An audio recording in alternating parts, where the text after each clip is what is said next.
Good morning po sa lahat. Isa pang maliyugto na ating daily Bible blessings. Pamagat po na ating araling umaga ay makinig sa mga payo ng iba. Makinig sa mga payo ng iba. Kahit po sa isang pamilya, maging pamilyang pisikal na binubuo ng tatay, nanay at mga anak, nagkakaroon pa rin po kuminsan ng pagkakaiba ng mga paniniwala, opinyon at panaw o sa iba't ibang bagay. Dito rin maminamahal sa ating pamilyang espiritual, sa ating iglesia.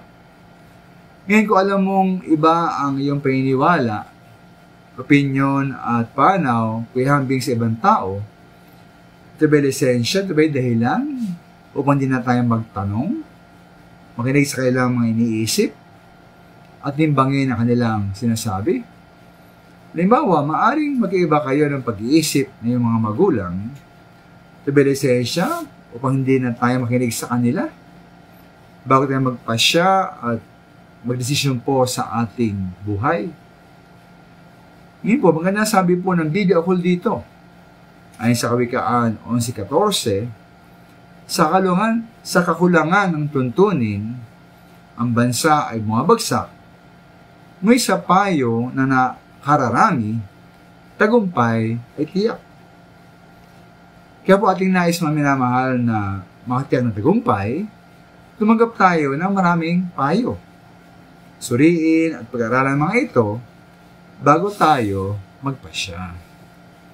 Hindi ba sa Kawikaan 24:6, ang digma ay pagtatagumpay dahil sa mahusay na pagkaplano, sapagkat ang tagumpay ay bunga ng mabuting payo. Narinig po sa Kawikaan 15:22, katotohanan ito, sabi roon, kung saan walang payo ay nagugulo ang mga panukala, ngunit sa karamihan ng mga tagapayo ay nangatatapag.